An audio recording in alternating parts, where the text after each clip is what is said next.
Good evening. My name is Dr. Verna Marina Ehret, and I am the director of the Evelyn Lincoln Institute for Ethics and Society. I want to welcome you to this culminating lecture of the 10th anniversary of the Evelyn Lincoln Institute for Ethics and Society. And I want to thank you all for joining us this evening. Just a little bit of history about the Institute itself. ELIAS was established in the fall of 2008 through a generous grant from Emily and John Costigan. Emily Costigan is a 1964 graduate of Mercyhurst College. The Institute is named in honor of her mother, Evelyn Jacobson Lincoln, who graduated from Mercyhurst in 1930, so from one of the earliest graduating classes. The first co-directors of ELIAS were Dr. Daniel McPhee in Religious Studies and Dr. Kevin Sullivan in Philosophy, and they developed the Distinguished Speaker Series and roundtables focusing on three primary areas: socially responsible business practices, science and emerging technologies, ecology, and sustainability. Over the years, we have expanded out from that, but these are the core elements of the Institute. So before I introduce tonight's speaker, I'd like to thank Sharon Sisko, Brett Johnson, Pat McGill, and all of the event staff, and the marketing department for all of their assistance in putting together tonight's program. As anyone knows who's put together a program like this, it takes a whole lot of people.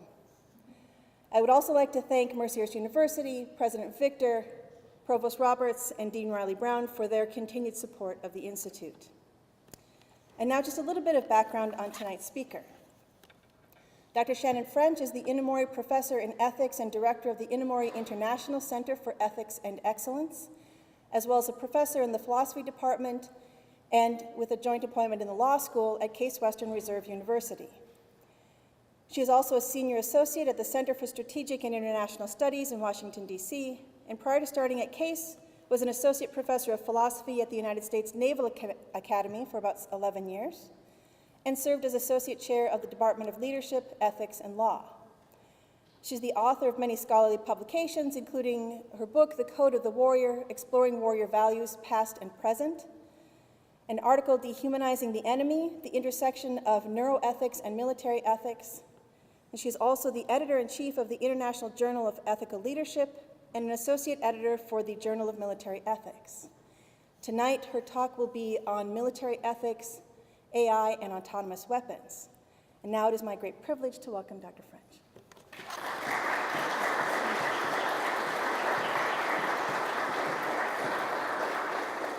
Thank you so much, Verna, for that lovely introduction. And I'd like to say also just broadly, thank you, Mercyhurst, and thank you, the Evelyn Lincoln Institute for Ethics and Society, for bringing me here this evening and for the wonderful and warm welcome that I've received here. I'm very grateful.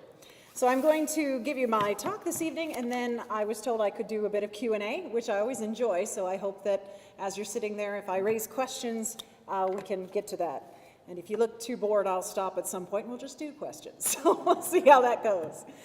So to start us out, there's little doubt that AI, artificial intelligence, will become widely deployed in military decision-making. And that's one of the things I want to talk to you about here this evening. There's still time, however, to determine how to do it right in both the ethical and the practical sense. There are clear perils to avoid when you're integrating AI into military decision-making, but I'd like to highlight there are also some promising opportunities, so we're going to look at both of those. Above all, human decision-making should not be ceded entirely to machines, especially in the lethal realm of warfare. However, humans may be able to form positive partnerships with machines, using the technology as a tool, not a crutch. And there may be ways in which AI could help humans make better decisions in military contexts. But before we explore that potential together, first, we need to take a look at what we know and where we are now. The growing push to integrate AI into military decision-making is fueled in part by the widely held belief that AI technology will decrease errors in military decision-making and lead to fewer overall deaths in warfare, and in particular, of course, deaths of people who are not combatants. The errors in question that we're trying to avoid are of great significance because they are not just practical, they are moral failures. But the practical failures that can result may be from inaccurate or incomplete information, faulty analysis, inadequate training, a host of other factors, and at the same time, the moral failures tend to be produced by a toxic combination of psychological stressors, character flaws, poor leadership, and a lack of discipline. Defending the use of robots and other automated systems in the military, Ron Arkin, a colleague of mine, has essentially argued that humans are too emotionally vulnerable to be trusted to do the right thing in combat conditions. I tend to disagree with Ron for various reasons, but it's important to recognize and understand his position and where it comes from. He cites surveys in which military personnel admit to unethical views about the importance, or lack thereof, of obeying laws in war and of turning in anyone who violates those laws. And Arkin asserts that what he's found from these surveys and other data is that humans are often too overcome by intense feelings. He cites rage and fear or even terror that effectively hijack their brains and can lead to the perpetration of such horrors as war crimes. So in his book, Governing Lethal Behavior in Autonomous Robots, Arkin argues that it seems unrealistic to expect human beings, by their very nature, to adhere to the laws of warfare when confronted with the horror of the battlefield, even when trained. He believes that robots can do better. Now keep that in the back of your mind, because we're going to return to that claim that Arkin is making, that robots can do better. Others lean less on the claim that autonomous systems would actually be more ethical than human troops, but they focus instead on the more simple or basic claim that they can simply make faster decisions than human beings, and that speed in itself creates a strategic advantage on the side that deploys it. Now, this is, again, a strict empirical claim, and the claim that I'm focusing on is that speed of decision-making actually produces an advantage. And as an ethicist, I'm wondering if that's true, that it also produces ethical outcomes. There has always been an understanding that acting quickly is better than not acting at all. That's something that gets drummed into military circles. There's reference to something that is called Boyd's OODA loop that makes this point. But actually, what we find nowadays in the complex kinds of settings that wars tend to take place now is that this doesn't actually translate well.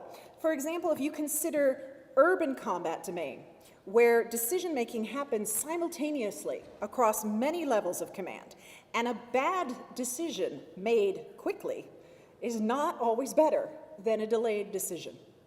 That model comes from things like fighters who are working in the model of even World War II aircraft and air-to-air combat, and does not necessarily translate to modern urban warfare. So there's a more nuanced version of the argument that says technology-derived decision-making in combat may be superior to human decision-making, where it's not really the speed itself that they're relying on to make their argument, but they're focusing instead on the complexity.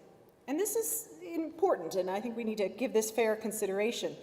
It's the argument that we are simply limited, and of course we are, that our minds are limited, and that a human cannot manage to weigh quite as many factors as we would ideally want them to, particularly under high stress and under the circumstances of combat.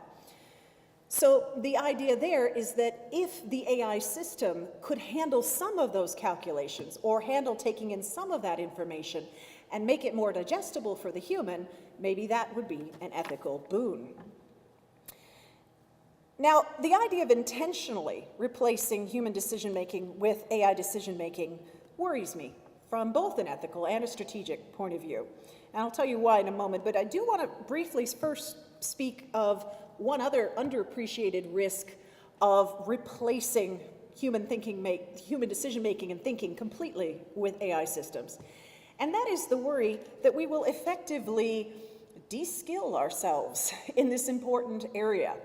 If you think of how skills are acquired, even the skill of moral reasoning, if we cede that entirely to machines, what will that do to our own capacity? Something else I want to worry you with, we'll put it that way, is a well-known phenomenon called automation bias. Now, if you study in this area at all, I'm sure you're well familiar with this, but let me tell you a bit about it in this context.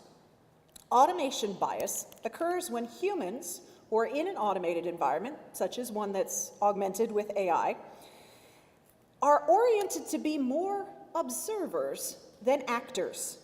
They cede some of their agency, some of their moral autonomy. In this environment, humans exhibit an increased trust in automated systems, often seeking neither to confirm or deny the validity of an evaluation or decision made by a computer or other automated system. They simply accept the automated system's decision as final. They see it as superior to their own judgment. So the presence of AI systems creates an environment where military members are likely to trust the judgments of AI over their own and those of their human peers. I worked on some of this with a very talented graduate student by the name of Lindsey, and she found some wonderful studies around this, which I have to admit gave me some pause. So for example, in the late 1990s, a woman named Linda Skitka did a study on automation bias using a flight simulator. Her study results were a bit troubling. It showed that in a test environment with an automated computer aid specifically stated to the participants in advance not to be 100% accurate, the participants still overwhelmingly trusted the computer over the other instruments in the cockpit, even when they were told that the other instruments were 100% accurate. They still gave favor to the automated system. This is especially worrisome because the participants seem blinded by their own assumptions or notions about the reliability of the automated aid, despite being specifically told about this fallibility. Alongside this, the study reached the conclusion that people in an automated environment were less vigilant about checking the accuracy of their systems and indicators than those in a non-automated environment. So, for example, participants in an environment with an automated flight aid only noticed 59% of problems unannounced by the automated aid, whereas, by comparison, participants without any automated aid noticed 97% of the same problems. Obviously, a significant difference. The type of error committed by those in the aided environment is one of omission. Humans not alerted to a problem by the automated system just don't notice the problem. They become blind to it because they have that much trust in the AI. They don't do their own checks to ensure that no problem exists. The high level of success in noticing unannounced problems by those who did not have an automated aid can be attributed quite simply to their vigilance in checking dials and indicators because they don't feel that they have that automated backup that is covering what they do. The sense of responsibility is not minimized by the appearance of the AI on the scene. But there is another kind of automation bias error that is one of commission, not omission, where the human acts according to the prescriptions of an automated system, even when non-automated systems are indicating something contradictory. And unfortunately, we have some troubling examples of this as well. So, for example, there was a study done in 1992 with the NASA Ames Advanced Concepts Flight Simulator. It's a useful setting, so this comes up a lot with flight simulators. And the study included a scenario in which an auto-sensed checklist suggested that the flight crew shut down the number 1 engine due to fire damage. But traditional engine parameters indicated that the number 2 engine was actually more severely damaged.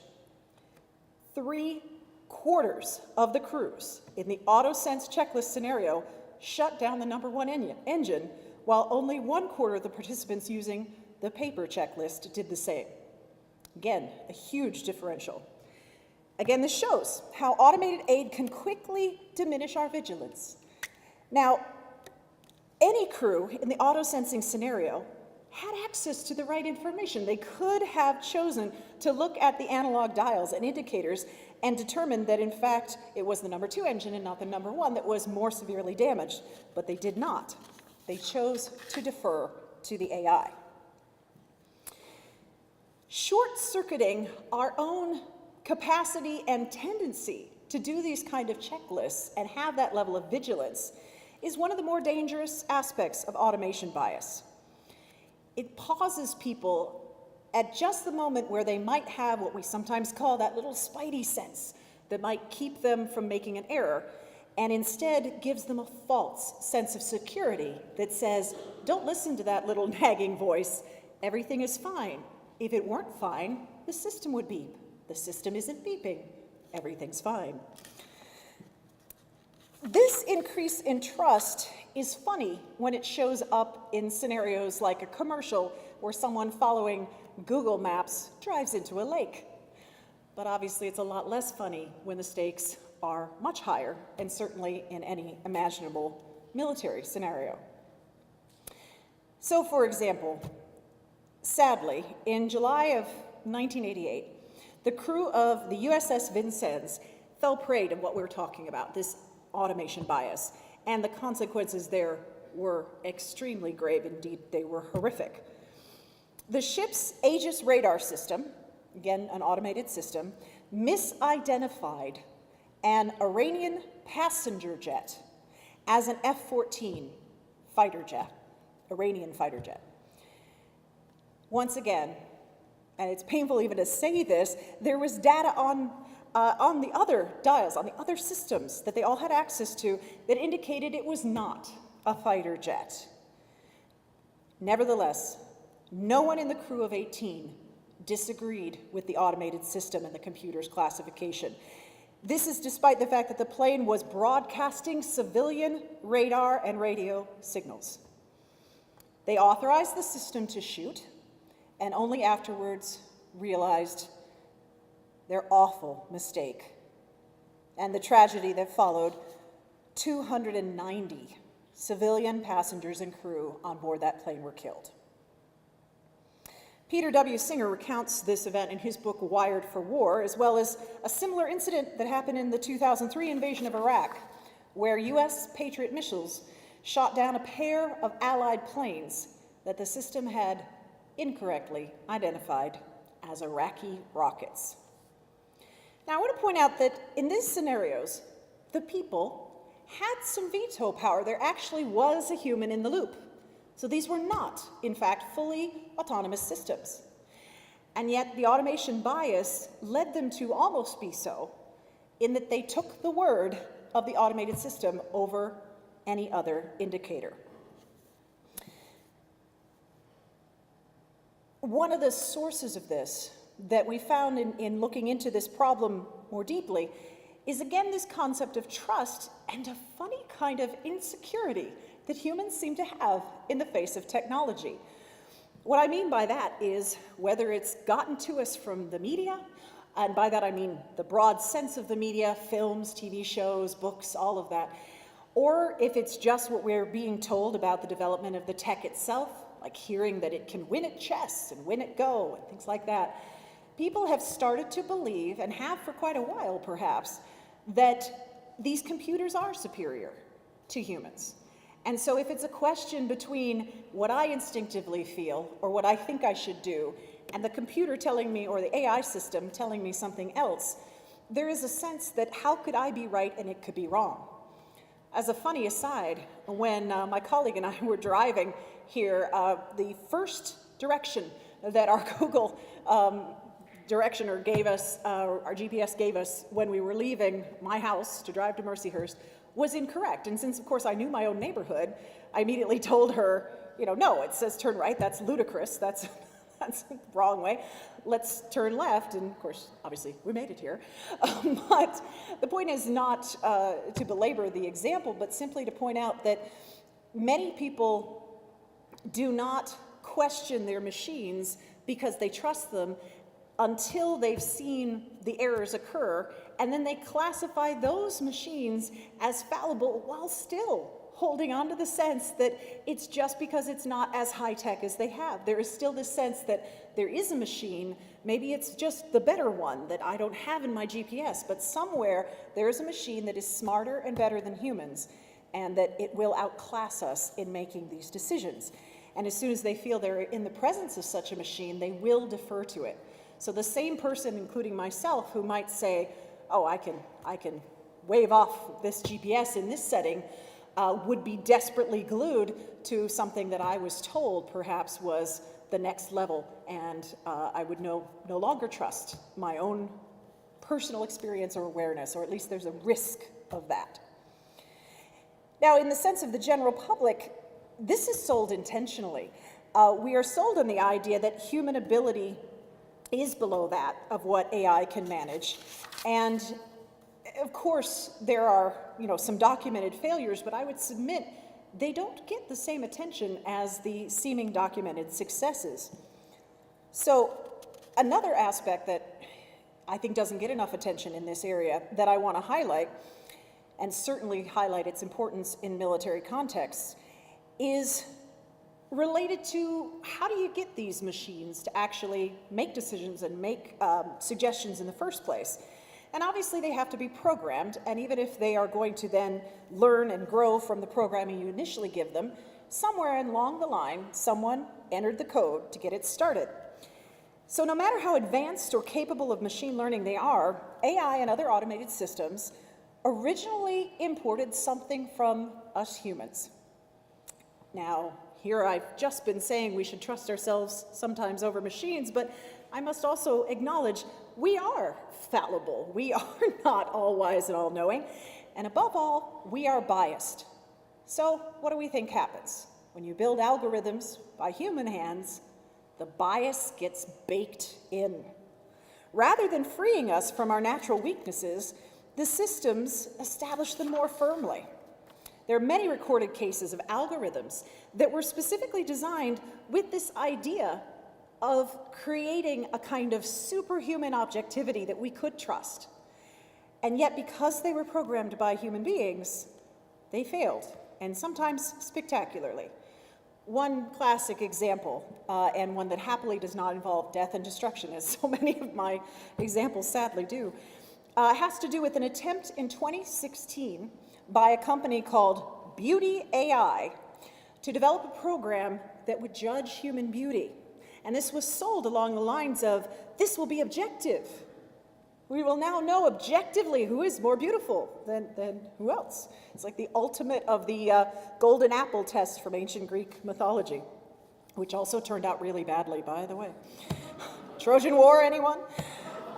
So, weirdly, I mean, this probably will no longer surprise any of you, given my previous remarks, but this did not work. And in particular, what happened was it turned out the results were dramatically biased in favor of lighter-skinned contestants. Analysis after the fact revealed that the programmers who had put in the original images for the system to learn on had relied almost exclusively on photos of young white women. So, and here I quote, Beauty AI, which was created by a deep learning group called Youth Laboratories and supported by Microsoft, relied on large data sets of photos to build an algorithm that assessed beauty. While there are a number of reasons why the algorithm favored white people, the main problem was that the data the project used to establish standards of attractiveness did not include hardly any minorities. And this was that quote is from the Beauty AI chief science officer. In another famous case, Microsoft created an AI chat box, which it named Tay, and allowed it to learn how to communicate by interactions, I'm laughing as you will, I think, in a moment, by interactions with real humans on Twitter. Again, quite shockingly, the results were deeply disturbing, as Tay soon started sending out hate-filled, anti-Semitic, misogynist, and otherwise extremely offensive tweets and had to be shut down.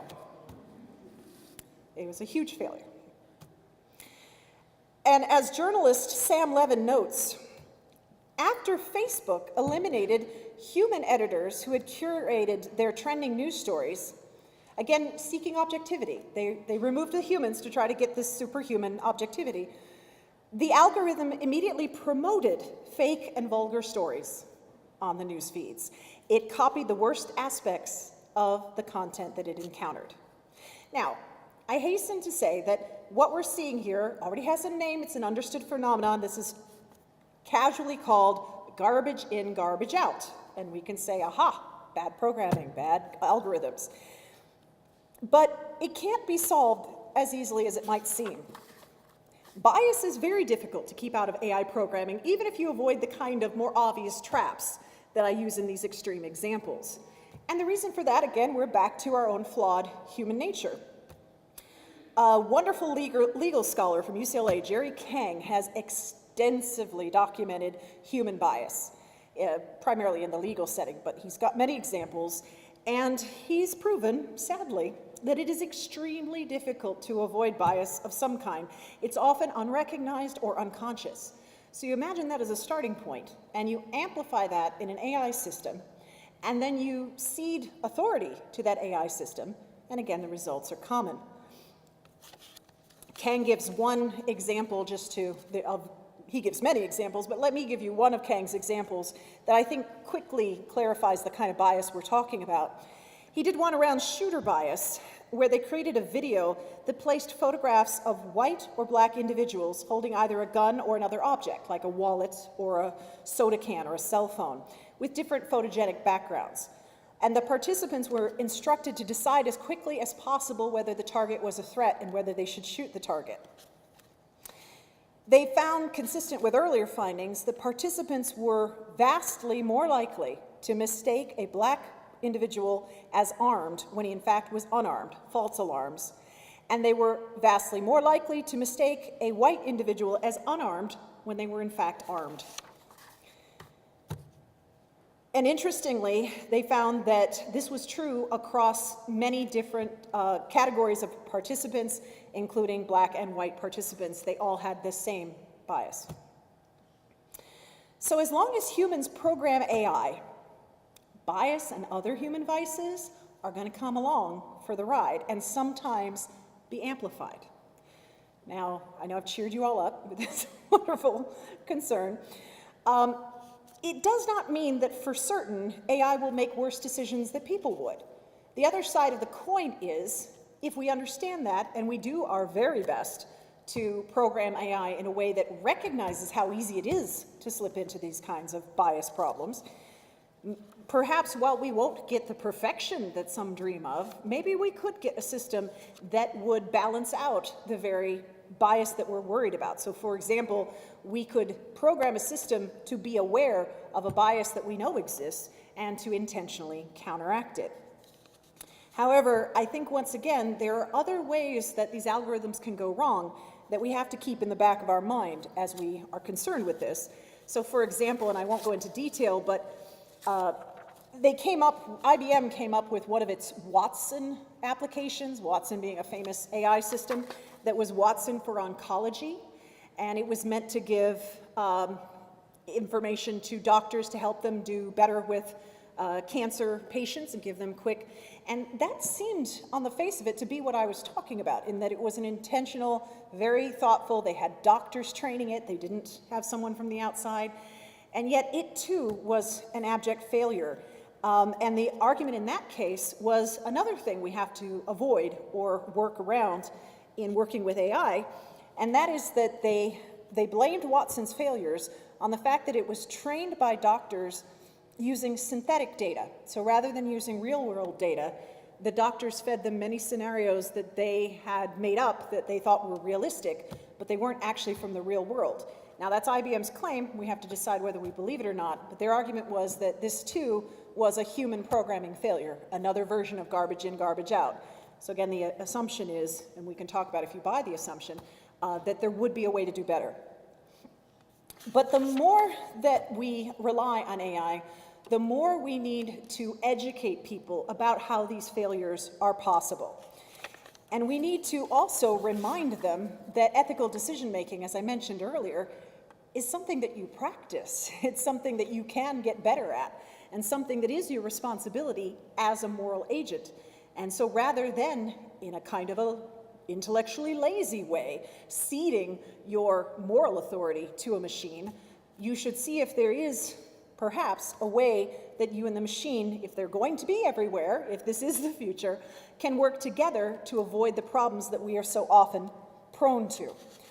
What worries me perhaps the most, and this is around a question of the practicality of AI systems in the military, is that there are some panicky type voices.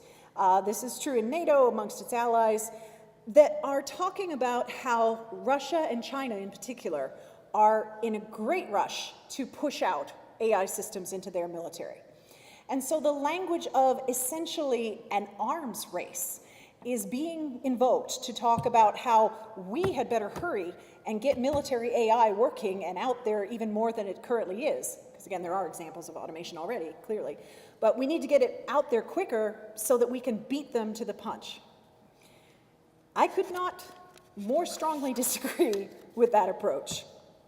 The lessons of history do not definitively support the idea that it's be first or be last. It's just not strategically sound, or certainly not something you can rely on to be strategically sound. Being the first one to adopt a new military technology in no way guarantees that you will have the advantage or even the ultimate supremacy in that technology. And even if you do achieve technological superiority, it's not at all guaranteed that the technologically superior side in a conflict will win that conflict. In fact, there are many examples to the contrary which get oddly forgotten when these conversations come up. I find myself talking to people who should know better and having to remind them that the US was the vastly technologically superior side in fighting against Vietnam, and yet we did not win that conflict, and there are many examples of that kind. Also, on the area of technology, being the first out of the gate has been a mixed bag with new weapons. Gunpowder was invented by China in the 9th century AD, but it wasn't really used effectively until the 13th century when Islamic troops in Egypt were armed with small cannons and other gunpowder-based projectile weapons and used them successfully. The English army certainly benefited tremendously from the edge they got from using the longbow and later the crossbow. However, the first submarine, which was used by the colonials against the British in the American Revolution, was a dismal failure. On the other hand, it could be argued that things like the development of the tank helped break the stalemate in World War I, and Germans flew the first jet fighters, but World War II, they were innovators and early adopters, but ultimately, due to many factors, not necessarily that one, ultimately lost the war. Meanwhile, of course, other innovations like radar and arguably the problematic use of the atomic bomb were technologies vital to the success of the Allies. Soviet Union is a good example. The Soviet Union had many technological firsts, and yet they lost the Cold War, in part because they were outspent and driven to extremes. If you want to know what I mean by extremes, by the way, sometime Google Caspian sea monster. Trust me, Caspian sea monster, in their attempts to outpace the West, one of the sillier inventions. Similarly, while it might seem counterintuitive to doubt that superior technology will yield victories, it just hasn't been consistently the case. And I will even point out that on a very small scale, modern drones can be knocked out of the sky by a hand-thrown spear or a trained falcon, which we've seen examples of that. So the idea of high tech as a necessary asymmetric advantage is a red herring. The point, therefore, is not necessarily to be first, but to do it right. And I will even add the strategic point that if you do let someone else get a little ahead seemingly, you can see where the flaws are more readily and both exploit them for a military advantage and make sure not to duplicate them. So again, the rush or the arms race panic is not the way to go, either from a strategic or an ethical point of view. The idea is not to do it first, but to do it better. And what I will briefly say to talk to you about how to do it better is this idea of partnership, I think, is the most potentially productive. If we see machines not as our future robotic overlords, but as another tool. We've always had tools that have helped us in war and other endeavors. Another tool that we can use to our advantage if we recognize its flaws, its weaknesses, and our own, and try to find the balance point between them. So for example, with artificial intelligence, as I said earlier, we know that humans, due to psychological factors, do struggle making some distinctions in the midst of a particularly thorny combat where they can't necessarily easily tell who is a combatant and who is a civilian.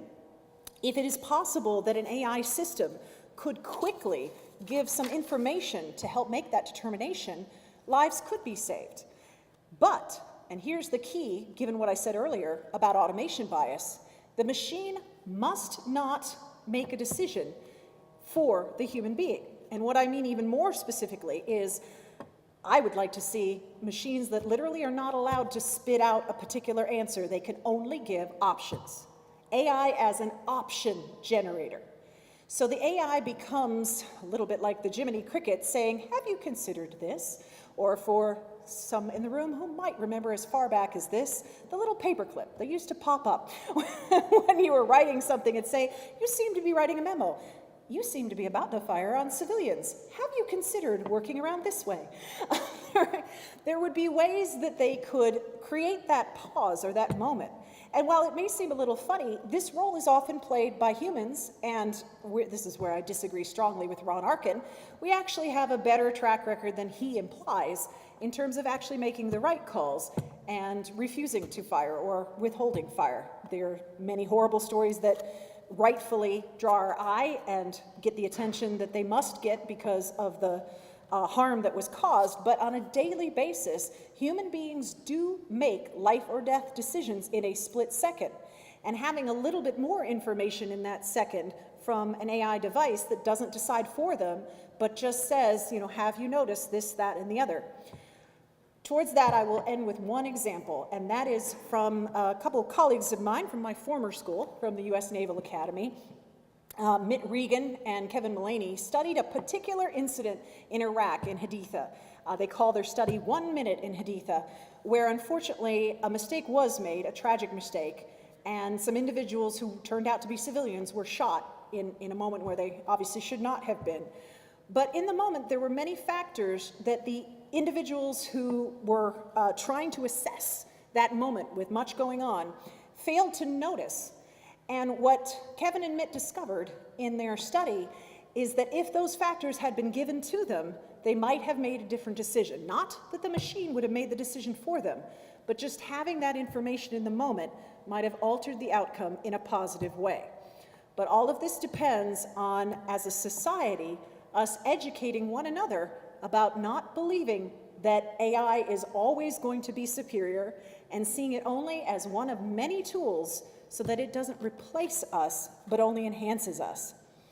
And I would say that this is a broader point that fits nicely with the mission of your center around looking at things like the ethics of new technology.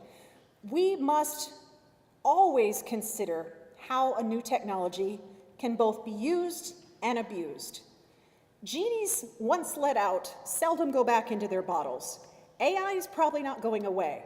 So standing here and telling you, oh dear, there's so many problems with AI, we should never use it, I think is a fool's errand. But it is incumbent on us as moral agents, as ethical individuals, to think deeply about how it can be used well and how it might enhance human decision-making rather than usurping it. And then, if we understand how it could be used and how it can be abused, we can anticipate problems and perhaps even, if we get in early enough, design them out of existence. Thank you. I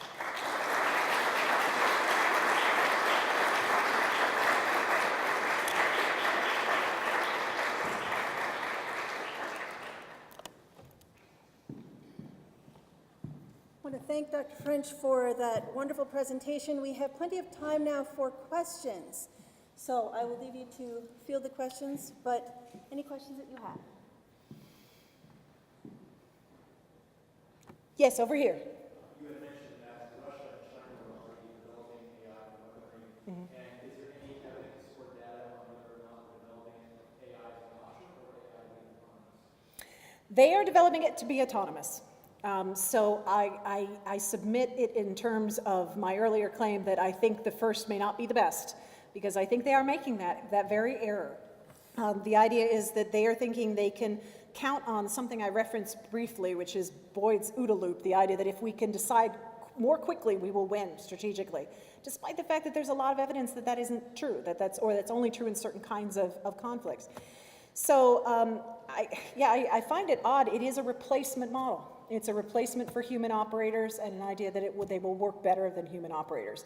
It's also a bit curious, given some of the population and demographic issues, why they would be in such a rush to replace, especially China, to replace humans with machines, except that they do think that it would give some kind of strategic edge. But I personally think they're wrong, and I don't think we should take the bait. I think the bait is being placed there, and we shouldn't take it. Other questions? Yeah, in the green. So you said that you think that rather than autonomous AI, you guys could provide like a suggestion to the individual. Don't you think that that could essentially provide the same kind of, I guess, insecurity that the automation bias does? And if it's just a suggestion rather than the machine telling you what to do, it would actually cause the individual to hesitate and to not even act in that. It's an excellent question, and I do worry exactly about that. I think what I find most promising is by option generator that essentially they're going to do two things. One is that they would provide additional information that you might not have noticed, but you're right that that could cause hesitation. So we'd have to say, is that appropriate in every setting? Is that the kind of thing that makes sense to prevent something like the U.S. The Vincennes situation, but it would not make sense necessarily for a ground combat unit. Is it only appropriate to deploy it in certain places? But the other thing is, if it's going to generate two options and never just one, then you still have to choose between them. It doesn't solve your concern about hesitation, but it does mean that you can't just go with what the computer says. You must choose between the two choices. So it's a bit crude, but if we use my now overused Google Maps example, suppose if it never just gave you one, it defaults to one and it says, this is the best, and then it says, eventually it'll say something like, here's another similarly timed route.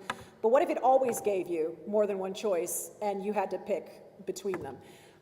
Then you wouldn't be seeding your mind perhaps quite as much. So I think it's part of also my worry about just the de-skilling of our critical thinking ability.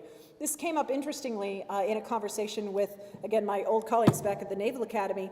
For a while, they stopped teaching celestial navigation at the Naval Academy because they thought we have GPS. We don't need it.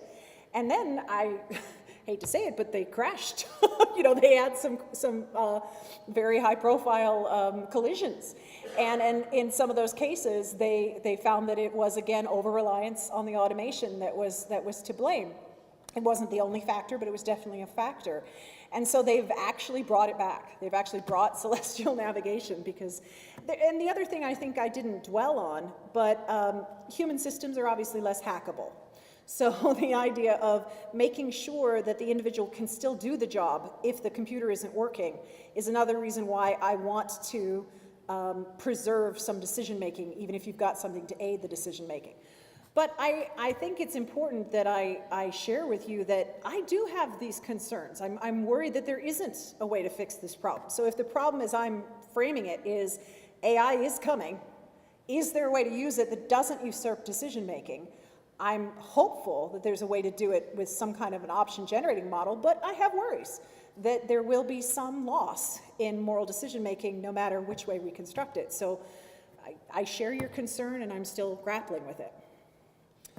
Yeah. So you mentioned that one of the concerns you have with it suggesting an outcome is that humans lose the skill to be able to determine outcomes for themselves. But even if it generates options, wouldn't that also de-skill humans into figuring out options? Or can we go to options that may not seem the most logical at the moment, but actually end up working out the best? You guys are trying to kill my one hope here. I am trying to hang on to some hope. I'm an optimist at heart. I think my hope is that we are always deciding amongst options, and that as long as we're still forced to do that and to weigh in some way, that we won't be as de-skilled, or it won't. You are short-circuiting something, which is why I was honest about my concern. It's still seeding something. But I don't want to churn butter. I'm happy with a lot of technology taking over some things, and in a positive way to put it, if we are opening up bandwidth, as an ethicist, I think, well, maybe there is something positive. Maybe it opens up room for more space, in a sense, for you to make an ethical element part of your decision making. Whereas if you had to first generate the options and do all of that, maybe you wouldn't have time. So this is where I, again, want to cling to some hope that what the AI could do is allow you the space to make a different kind of decision. I found it interesting that I presented on this at a conference recently in Europe, and one of the people in the audience was a military chaplain. And she talked about how she thought this was helpful because there weren't enough chaplains to go around. And she's herself both a military ethicist and a chaplain. Her name is Nikki Coleman, very talented. And she was talking about how maybe, in a sense, this could play that role not only in deployment situations, but in non-deployment situations as well, because famously, the Navy had a huge scandal recently called the Fat Leonard scandal, where they lost a lot of top brass, basically, to unethical decision makings involving bribes and so forth. And she speculated, as I did, around the question of, would it be helpful if you had this sort of electronic Jiminy Cricket there to say, are you sure you want to do that? And I think you could tie that even into the kind of studies that are now so well worn that we almost dismiss them, like the old, slightly controversial Stanley Milgram experiments. Everyone focuses on how Milgram got people to blindly obey authority, but he also did variations to see what would stop people from blindly obeying authority. And one of the most successful ways that he found to do that was simply introducing a voice of doubt into the room. So whether it was a peer or another authority figure saying, are you sure you want to give that guy another electric shock? It was enough to cause the people to back off and stop in most cases. So maybe we underestimate how easy it is to push that pause button and make people go, on second thought, maybe we shouldn't shoot those villagers, or whatever it is. On second thought, maybe this isn't. Although again, I would like to emphasize that those kind of decisions are seldom made as, I don't like the way Arkin characterizes them, because I think he implies that for the most part, like war crimes are happening constantly, and that's simply not the case. I don't mean to make a cartoon out of his case either, but I think he's reading a lot into what people might say on a survey. and I don't think that necessarily has played out in the real world. I think there was one behind you. Yeah. You mentioned during the fighter pilot training that you observed some 60% of drones while they're relying on AI, Mm-hmm. 9%, 97% Mm-hmm. without it. Yeah. Do you think there's a way to effectively integrate an AI system into training to sort of mitigate that bias? Oh, interesting. So if again we start early, get in early in the process, but in this case early in the process of training the pilots, so that it isn't a novelty, so that they recognize that this is just part of how it works and it's likely to be flawed. I think that's promising in the sense that the example I gave of my colleague and I blowing off the GPS because we knew it was wrong, that comes from familiarity and comfort with the GPS as much as anything else. You know it can be wrong because you've experienced it being wrong. So if you built that into the training, that's the kind of education I was referencing that I think, I tell these stories in part whenever I'm in front of an audience like this, just to make sure people know that AI can get it drastically wrong. And had I gone into detail on that Watson for oncology, if it were not for some sharp-eyed doctors, people would have been killed by following Watson for oncology's decisions in a couple cases. But the doctors in that case didn't over-rely, so they were wary. And they were like, no, that patient can't have that drug, and caught it in time. So again, if you have enough education around the fallibility of the AI, and as you're suggesting, also introduce it early enough in the process, maybe it doesn't become this magical voice from beyond telling you what to do. And that's the fear. You don't want people to react to AI like it's almost a divine voice telling you what to do. And to the degree that they do that, we lose a lot in terms of our moral agency. Yeah. In terms of the Vincent, it's sort of 2 points. One, does anything learn from you? Secondly, isn't that a hopeless? You could end up in a situation where you and your military opponents have to come to a fair ground. His AI says, I'm a civilian plane. Your AI says, prove it. His AI says, prove it. And then you go, okay. Meanwhile, people are standing there going, I want to shoot something. Well, unfortunately, the AI is in discussion. So there might be some hopefulness in the sense that as the intelligence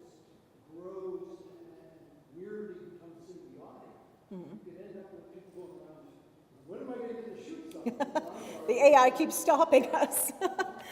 Well, you know, I will take hope wherever we can find it. I mean, the thought there would be, first of all, as I mentioned, the avoiding the garbage in, garbage out problem. So if the problem is we just need to get better at how we program, but also what you're suggesting is a networked world where they're talking to one another, so the systems themselves are having this sort of higher level, and they're not going to make, again, a biased mistake in the way that we sometimes think of bias, in the sense of they're not going to be angry. I mean, that's essentially Ron Arkin's point in a different way, that the our AI machine doesn't, in an important sense, want to shoot down the plane. So if the plane is communicating back, it's going to take the time to analyze that potentially. You know, I mean, I think that would be potentially quite good, but we're back at the can we do that or not, and should we trust it until we're certain that it's actually going to be better? Because in the Vincennes case, and there was another famous case with a submarine, the Greenville, where they surfaced on top of they crushed a civilian Japanese fishing boat, and they killed 9 civilians, including some high school kids who had been on that fishing boat for a school day out and a field trip. And that was a case, too, where the instruments that everybody had access to said, there is something above us, we should not go, and the people didn't connect to the instrumentation. So I don't mean to disregard the fact that there is human error, and so which is going to do better, the machines or the humans?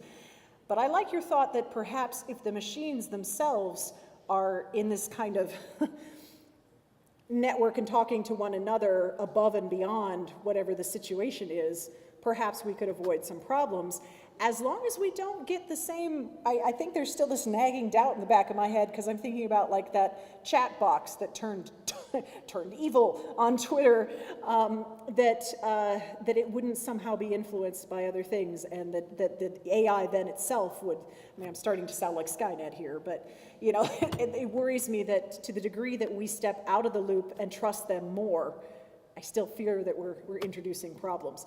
So humans make mistakes, AI makes mistakes, which of us does better?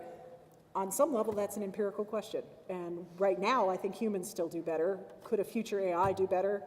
If it really could and really would save lives, I'm not closed-minded to that, but I have deep worries. And I have deep worries about that role of human decision-making and ultimately accountability. Who do you hold accountable when mistakes are made? Because in the Vincennes case, they were able to hold, or at least to talk about the individual human failures, because there was a decision made. And that was true in Greenville as well. Whereas if it's AI talking to AI and they make a mistake, who do you fault? The programmer? You know, how do you find accountability in a legal and, more importantly for me, I guess, as an ethicist, in a moral way? I don't want to take that out of our moral agency. It just worries me. But this is why we have to talk about it. This kind of conversation needs to be had with these kind of good ideas, because it's happening, folks. It's happening to our world, and we want to be part of deciding how it happens to us. Otherwise, we're going to end up like those humans in WALL-E, who are just sort of the pets of their computers. That's not the end goal that any of us want. Other questions? Yes?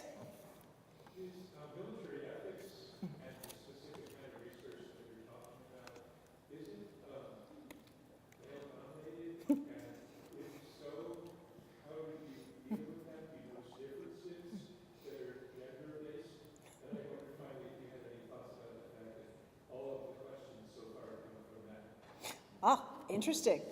Well, first of all, is military ethics male-dominated? Yes. So is philosophy. So military ethics is a subfield. So, you know, there's a certain, you might wonder about my psychology, in that I chose a male-dominated field in the first place, philosophy, and then I thought, well, that's not challenging enough. Why don't I specialize in military ethics? But this was where my interest lay, so that's where I went.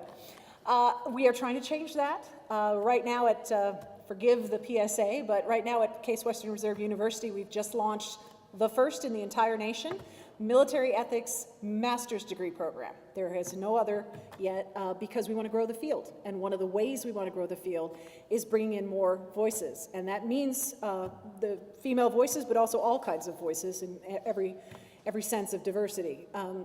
Because it is also not a diverse field in any way, I would argue. Now, well, I shouldn't say in any way. In one way that it is diverse is it's an international field. the conversations that are had are done internationally. So there is that, which is positive. But I would like broadly to see more voices, and certainly in America, we could do a lot better in having more diverse conversations around that. To your, well, you know, how have I done it? I love what I do, and I've just kept doing it. So, and you know, to some degree, you just barrel through it, and you just keep going. But I find it interesting that you highlighted the point about the people who've asked questions. I had a colleague, actually a male colleague, who spoke at an event not long ago and made the point, he was a keynote speaker at a conference that we hosted, and made the point of insisting on going back and forth with different voices and different perspectives intentionally. So he called on people if he didn't get them.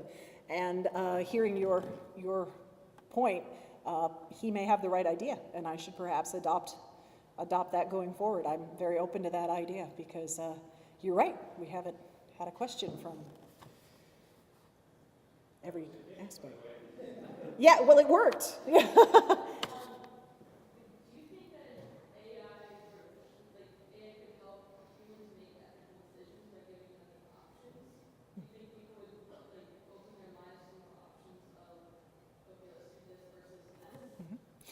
What I hope, I mean, the main thing, again, with my hope there is that it really could, and this is the most optimistic that I can be, but I'm going to go there for now. I really hope it could help with a problem that you see quite often in ethics, and it's most simply stated as just the false dilemma problem. But when people are in particularly an intense situation where there's a lot of stress, they do tend to think in this very binary way. They tend to think, I either do this or that.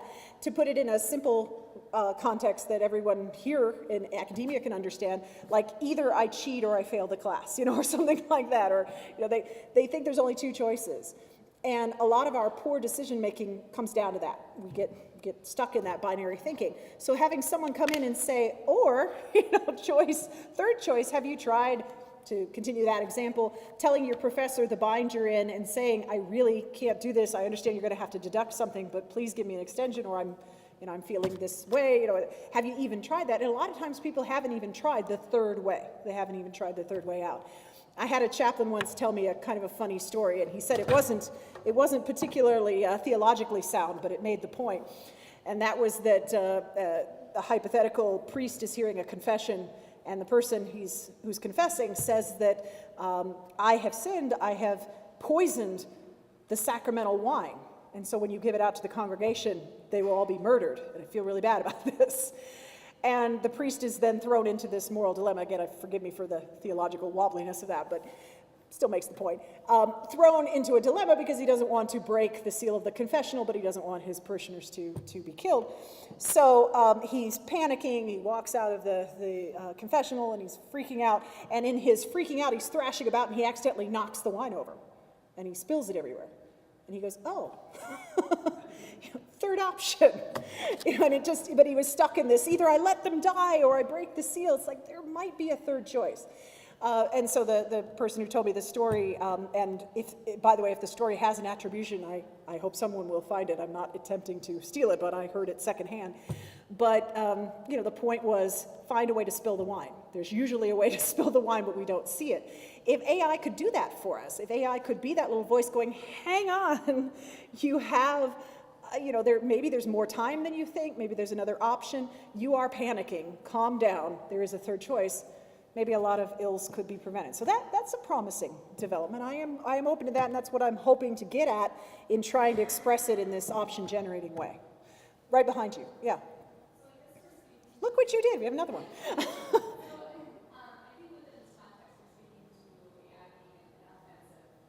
Right. Ooh. Intriguing. So when you say that, first let me clarify, do you mean defensive against their AI or like creating a defensive shield or something, or both? Okay. I mean, I think the idea would be promising from the context of, one of the best ways to fight hacking is to get a really good hacker to figure out the holes in your system. So if you are worried about some kind of AI attack from an enemy, having AI figure out where, where it could attack could be incredibly helpful. So that's a promising scenario. As long as, I'm still going to come back to, as long as you don't over-rely on it and you don't think that, hey, the AI says we're all clear, you know, and we're back in the same mess we were in a minute ago. But if it's one of the tools that you're using, that could be great, because it's absolutely true that most computers can run through, you know, more scenarios than you possibly could, or at least in a shorter amount of time. I do think humans can, I actually will, this is one of the hills I will die on. I think computers will never be as creative as humans unless they figure out some level of quantum computing, which I'm going to put that in a different box. But I think our creativity is unique, and so we would still want creative human minds trying to figure out those defensive options. But having it as a quiver in our what do you put arrows in? A sheath?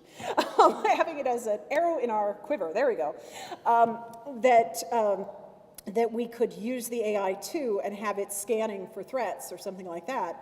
I'm not opposed to that. But I also think the idea of using AI systems for protection, it removes at least the element, we hope, of, or some of the elements of the kind of lethal mistakes that we're talking about, if what it is an alarm system. Once you arm it, then you're back in the same, again, mess that you were in a minute ago, because it might then shoot down something it shouldn't. But if it's just to alert humans to respond, humans who can then say, no, that's not a tank, that's a school bus, then it's okay. But I still want to keep that human, not just in the loop, because we've heard in the loop doesn't always work, but I want to keep that human being part of the decision-making process in a very robust way, as much as we can do. But yeah, I mean, these are all promising, very promising ideas for if AI is coming, how do we deploy it in a way that's positive and not negative, and how do we redirect it away from the kind of uses that are bad. I mean, just to throw out another few non-military positive uses, you've probably seen this on TV and so forth, but there are some quite beautiful uses of AI around things like being able to reconstruct ancient cities and so forth that we couldn't see otherwise, because they can take a lot of data and compile it more quickly than a human can and show us what things would have looked like. You know, there's nothing deadly about that I can guess. So, you know, I have less worry around that. But as soon as we start arming the AI, I get nervous. Yes. I'm going to take the devil's side. Oh, good.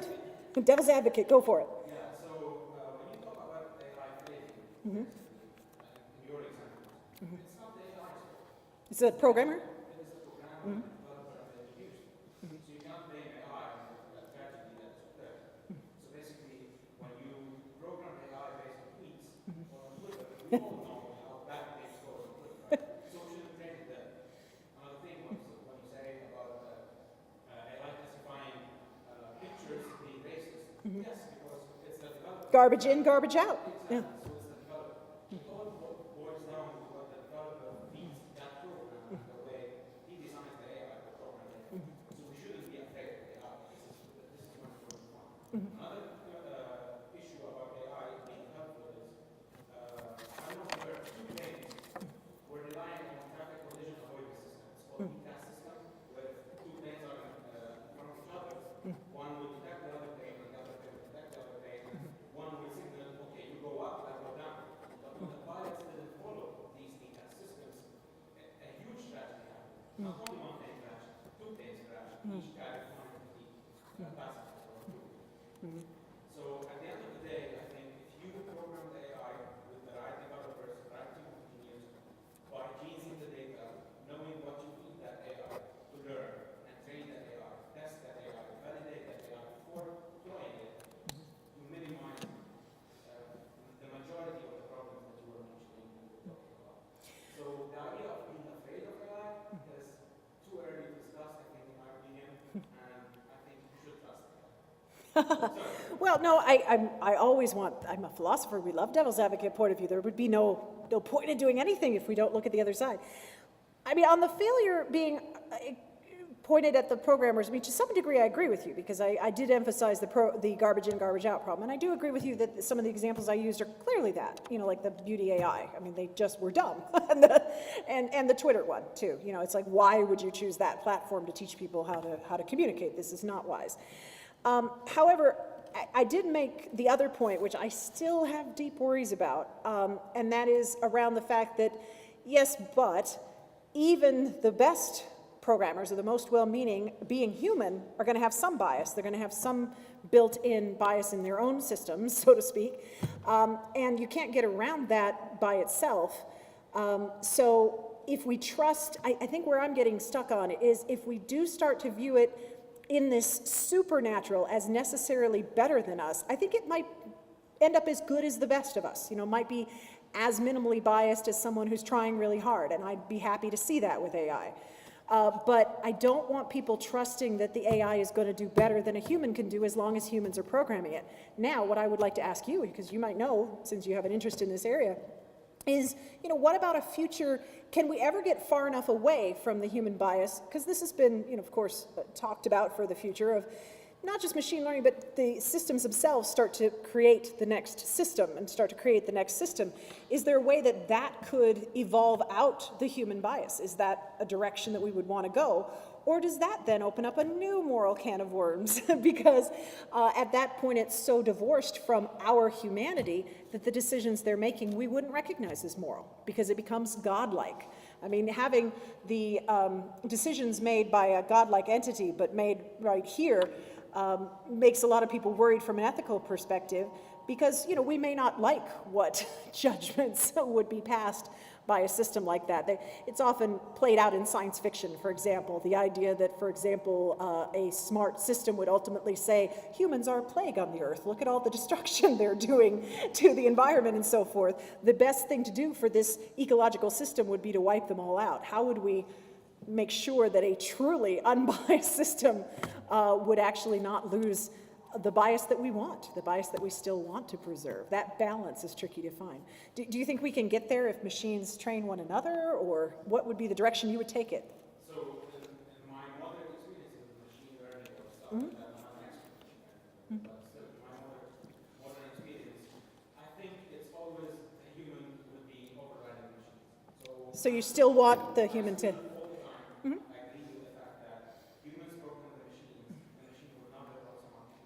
It would help the human to detect things out, classifying things out, or determining things out. But it's always based on how the human trained that machine and how accurately the human or the developer can tease and affect the right data that algorithm to that machine again. Now, yes, I agree with you, the machine might learn from itself, and that's the idea of having a machine learning. It should learn from itself. But of course, it should learn based on the data that we provide. that we still control. Yeah. The more smarter it becomes. But again, it would be drawn to another. But mathematically speaking, when you use machine learning, there are mathematical algorithms that would have the bias that you're talking about. But of course, it won't eliminate it completely, because problems will still occur. That's why there are other methods to determine whether this algorithm or this AI is good enough to be deployed in the field or not. Those algorithms, you're talking about accuracy, you're talking about how accurate it is in detecting, for example, cancer cells or Right. cancer cells or things like that. And I like your point about also perhaps the earliness of some of these determinations, because I do think there has been, and I'll actually use the word hype, there's been so much hype around AI that a lot of people seem to, in the general public I mean, seem to think that AI is already at a certain advanced level, and then they are tremendously shocked when they hear about these errors. But most of the, because I have been lucky enough to talk to programmers and so forth, and when CASE has a lot of people working in this area, and they tend to be incredibly conservative about it. They're like, we are years away from what people think AI can do. We're trying to get there, but we are not there yet. So I think that's an important reminder that these are early days, and the errors of the early days may not be predictive fully. However, that also comes back to my point about, so let's not be so scared about China and Russia trying to do this. If they're going to rush to deploy these early systems, they are going to be flawed systems. And if we take our time and learn how to do it right, maybe we can avoid mistakes that they will make, and we can exploit the mistakes that they will make. Thank you. Way in the back. You mentioned that Islamic troops used gunpowder effectively for the first time in the 13th century. Do you know why it wasn't used effectively before that? All I know is that China had trouble figuring out exactly how to deploy gunpowder in ways that were I think it was a targeting issue. I mean, I'm a philosopher, not a physicist, but, but I think it was a question of being able to actually get it to go where you wanted it to go in an effective way. Because that's what I think got improved, was the idea that you could actually direct fire in an effective way, as opposed to just sending fire and hoping that it goes in the right way. So. Do you know about how the internet is long people and then figured out how to like deploy it properly? No, you would have to ask an expert in weaponry on that one. I don't know the answer on that. But it's an interesting question, and I'd be happy to learn about it. But my point was just that the first people out of the gate didn't necessarily have the most success with it. But for the why, that's a practical question about how weapons work.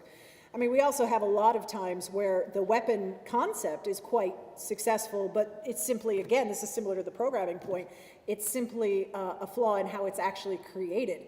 You know, there's been a lot of mistakes, certainly in US use of weapons, where the original concept was fine, but then how it was built by any number of lowest bid contractors created some problem that was not in the original design. So that too can happen and can affect why something deployed first wasn't the best. And it may not be that the thing itself is flawed, it's that they rushed it again into production. So I'm back at the take our time and get it right.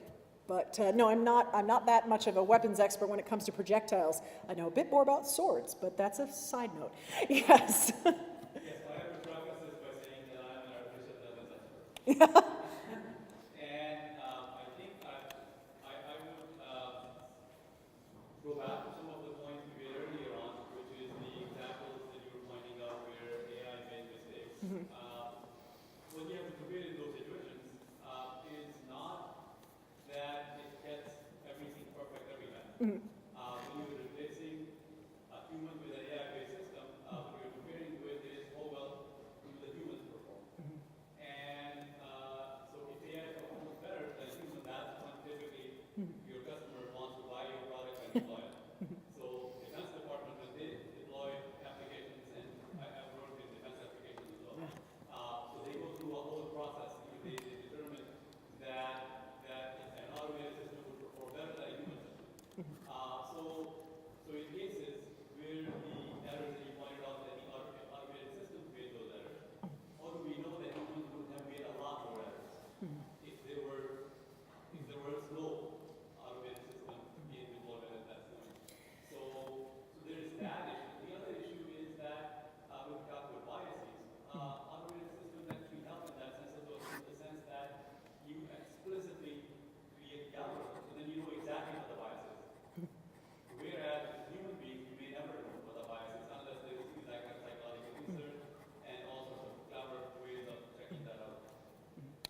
Well, on the first point, it sounds like you're talking a bit more about fully autonomous systems. Is that right? That replace human beings. I thought that's what primarily we were critiquing, right?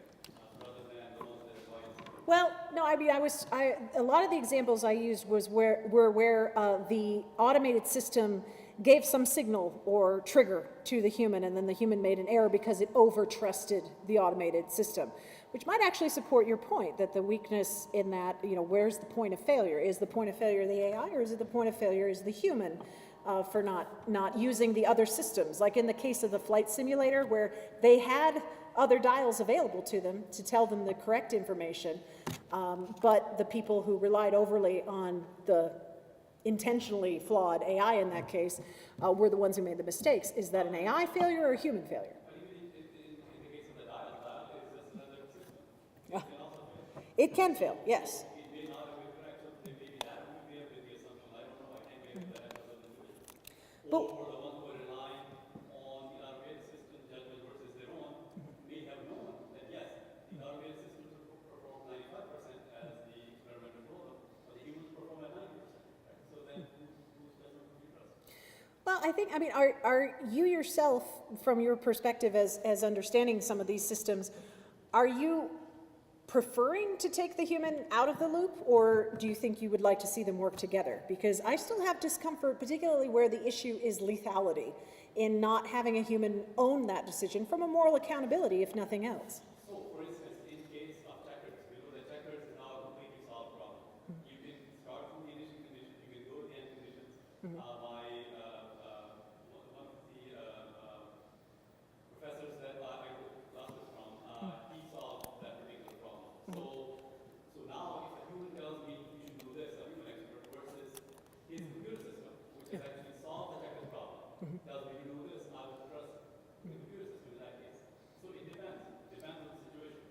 So that's, In some cases, we've got studies demonstrating that the AI system performs significantly better than a human. And of course, I would trust the AI system, and I think we should. but what I like about that is that's back to giving me a ray of hope around the kind of examples that AI could be helpful in areas where there are parameters, like in a game, like where there are specific, there's only a certain number of choices, you can program all of that, that the AI may be something that does actually reduce the chance of harm or errors. But I have skepticism, and this may be something we are not going to agree about, but I have skepticism around how something as fluid and dynamic as, for example, human-to-human military combat is ever going to be patterned on that way, that you could rely, because you could run any number of simulations and have the AI do better, but then in the real world situation where all of these chaotic human factors come into play, I want a human mind in the loop, but I like it being backed up by a smart AI. I want a sort of a partnership between humans and machines, if that's the way forward. But I don't like the idea of taking the human out, because I think, maybe I'm too charmed by the sort of Clausewitzian notion of the, coup d'oeil, the idea of the human decision maker who is a leader because he has this hard to define quality that can pick out what to do out of the chaos. But I am skeptical that a computer system could do that, because a war is not chess or checkers. And I don't want to monopolize all the time, but let's say a final comment, which is that in my experience, when I work with the defense department, it's almost always a human that you're replacing. You always have a comparison point. You're always comparing these systems, and any customer, including the defense department, doesn't buy your AI product unless you can demonstrate that your system works better than you. Fair enough. I'm just still going to hold on a bit to my skepticism that I think there would be places where it could be replaced, but I'm going to need more convincing that combat situations are not always going to be too chaotic for AI, but the world will potentially prove me wrong. That's the nice thing about these empirical claims. We will find out, won't we, if I'm right or not. Yeah. I wondered if you shared any of the concerns about autonomous systems that brilliant people like Stephen Hawking have expressed, that once they take off and become able to design other autonomous systems, we lose our world. Is that Yeah. paranoid? Is that... No, I was hinting at that before when I was saying that, the idea that we would ultimately give too much power to something that might decide that we are superfluous, that we are, I made the joke about it's a kid's movie, but the movie WALL-E, where they're sort of pets of AI, where humans become basically like, they can't do much on their own, but they're sort of cute, so the AI keeps them around. And even that, we can imagine a world in which we don't have to imagine. Many sci-fi writers have imagined worlds in which the machines say, wait, we don't need you guys anymore. We can handle this better than you. I think, first of all, on the, is that paranoid or not? Per my earlier point, we're nowhere near that, and I think that's an important thing. So people who think like we're just about to have that happen, that's not true. Could we ever get there? I almost come back around to, and this is where I end up just sounding like I think humans are great, but which it will be funny to my students because I'm quite often pointing out to them how much humanity sucks in a lot of cases. But I do think that if you put humans against machines, I actually do think humans will win. Not in cases like chess or Go or checkers, I think the computer will win. But I think if it's war and the stakes are that high, I think there's something unique about the way we think. Now, will new systems be created that capture that uniqueness? Is that uniqueness because our brains use something that we could only understand because of deeper understandings around quantum physics and so forth? And that if they could ultimately capture that with computers or systems, would it then be impossible to tell the difference? I have no idea. That's a level of engineering that is beyond me, obviously. But I think it would take that, because up until that point, I think there is something creative about us, about the way that the energy zips around our brains, that would allow us to beat the machines, if you will. I don't think it's going to get that far. But I worry. If it gets to a point where they can think as creatively as us, they can't just run scenarios, but they can invent and create, then maybe we are doomed. course, now as an ethicist, I always have to throw out the very creepy sounding point of, and maybe we should be, but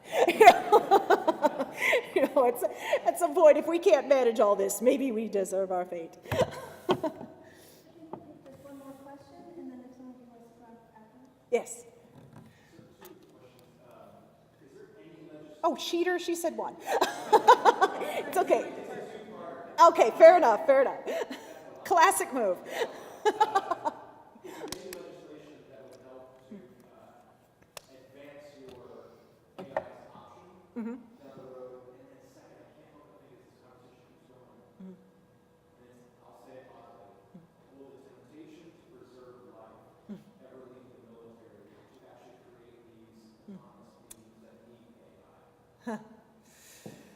Oh, goodness.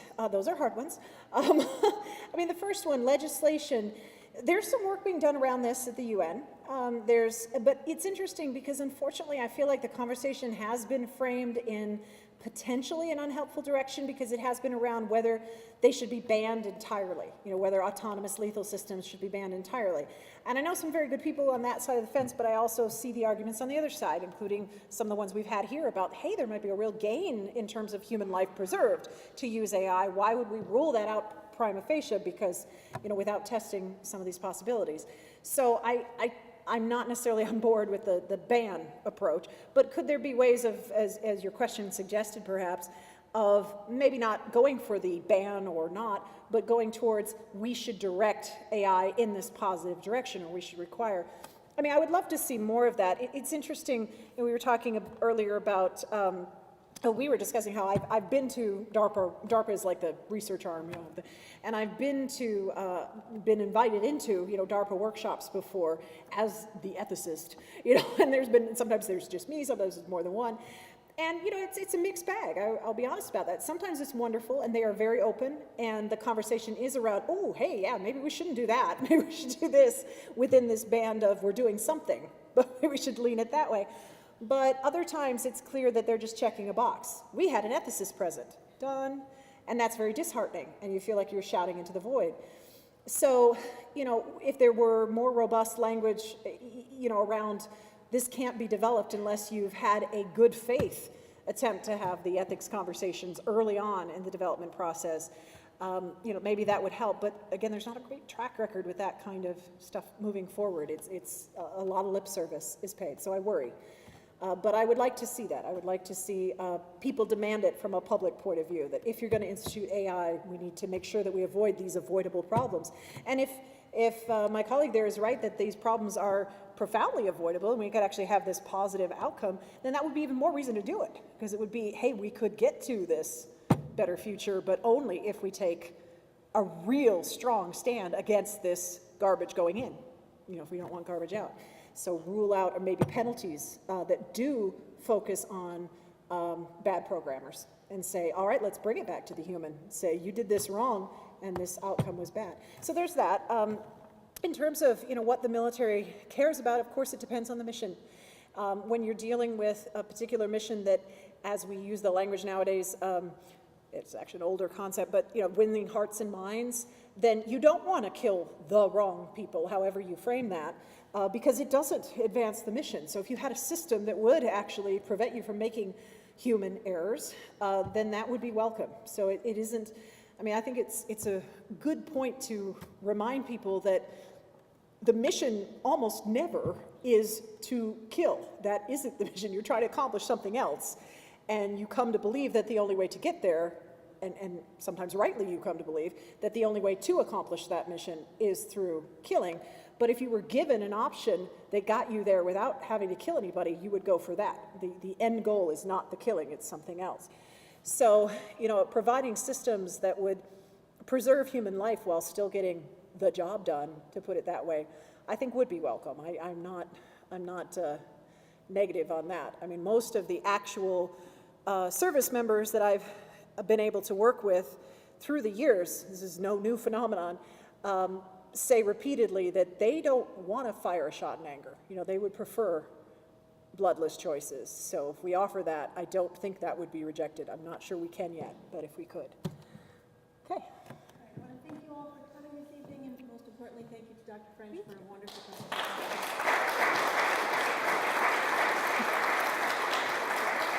And thank you for such great questions. I loved the Q&A. You guys are awesome.